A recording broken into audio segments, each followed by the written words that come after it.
Ace Frehley, the founding guitarist of Kiss, an extremely important figure in the history of the band, of course, having written some of those extremely memorable solos and songs. Some people would say that Ace Frehley makes up the sound of Kiss.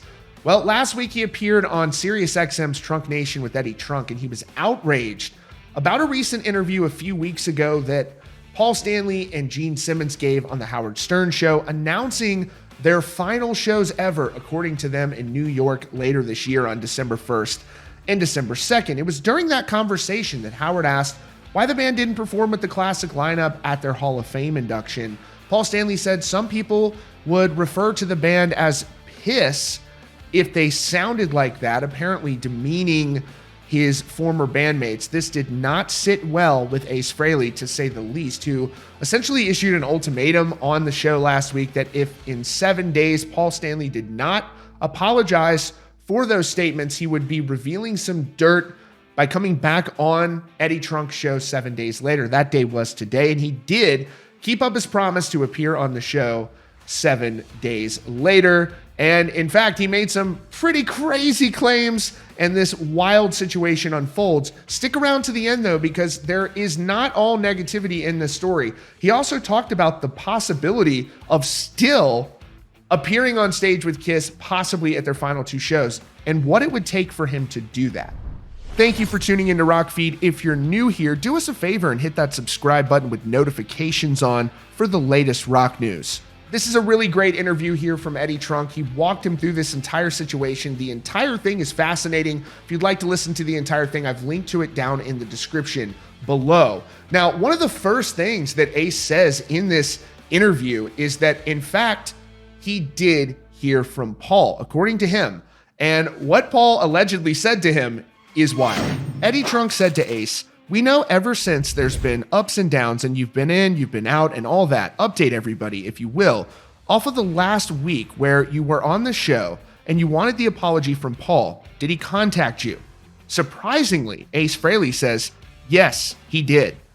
Not long after the show was over, and I was blindsided by the phone call because I saw his name come up on my cell phone, and I spoke to him 100 different times on that number, and that can be verified by Verizon, so it's my cell phone carrier. So, I figured he was calling me maybe to apologize, or at least explain why he said that. Maybe he meant it really more towards Peter than me, and whatever the case may be. But instead of an apology, see, I got a 5-second phone call with, "Fuck you, I'm not gonna apologize," and hung up. So Ace then asked Eddie if he got a screenshot of the phone call, to which Eddie said he did. Ace also offers to verify the phone call from his cell phone records. Ace then reveals he spoke to Kiss's longtime manager, Doc McGee, who told him that Paul denied making the phone call. Ace then provides him with screenshots of the phone record in his phone, and Doc says he will call him back. He says he never received a call back. He says his first response was, "I spoke with Paul. Paul denies making the call. I said that I had the evidence. I did screen grabs, and Laura helped me out, and she goes, 'Let me pull up your memory.' And she pulled up one, and it says 5-second call from Paul S. So I did a screen grab, and I sent it to Doc, and he said, 'Well, let me call him back.'" He goes on to say, "I never heard anything further from Doc at that point. I called him again. I texted him again today. You keep telling me that Paul has a different phone company, and which is pretty idiotic because it has nothing to do with anything." Eddie then asked Ace if he had made any sort of decision on how he was going to handle this situation, given that last week he said he was going to go on the show and tell dirt about the members of the band. Eddie also pointing out that he had advised Ace against doing this, and he did not think this was a good idea. And Ace said this, "If you remember correctly, I initially said if he doesn't apologize, I'm going to tell some dirt that nobody knows about, right? And then I spoke to several good friends of mine who are God-fearing people and I go to AA meetings with, and, they said, don't ever stoop to that level, That's what they do. That's what they've been doing for years. Why you gotta go to their level? So then I came to the realization that I don't even have to bring anything up that I have hidden away in my attorney's safe deposit box.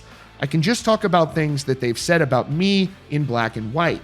They can't come after me after that." Now, despite all of this, Ace being very upset about what Paul said about him, he says he would still consider performing with Kiss at those final two shows, given one simple motivator, which of course is money. He says for the right price, he would still consider going out on stage at those final 2 shows, and he even named his price.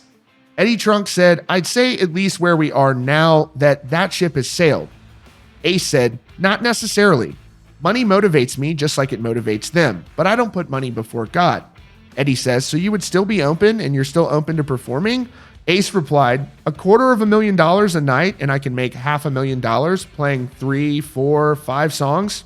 I'd take the money." He said, "Money can change my mind. Look, I'm a capitalist. I grew up in America." Then there's the issue of the makeup. Ace Frehley says that he licenses the use of his makeup to the band in perpetuity. So it would be kind of a decision on how you would handle both Tommy and Ace having the same makeup. But he says for that price, he'd be willing to perform without any makeup at all. So all in all, he's opted to take the high road here and not reveal any dirt on the members of the band. You can listen to the entire interview. He kind of does still go in on him a bit. It's a great interview again, and you can see that in the link in the description. But I want to know where you stand in all of this. I'm going to make a bold prediction. I do still see Ace and Peter making an appearance at these final shows. For one, there's a lot of hype around this situation with the back and forth between this classic lineup, and it would be a really positive ending. And I think, again, it would build massive anticipation for these final 2 shows as well. And I also think it would be special. Ultimately, at the end of the day, in my opinion, I think that the members of KISS will ultimately reunite with their classic lineup and finish out an iconic career. Who knows? Let me know what you think down in the comments below. And again, if you're new here and you like rock news each and every day, be sure to subscribe to this channel and check out the recommended video up on your screen.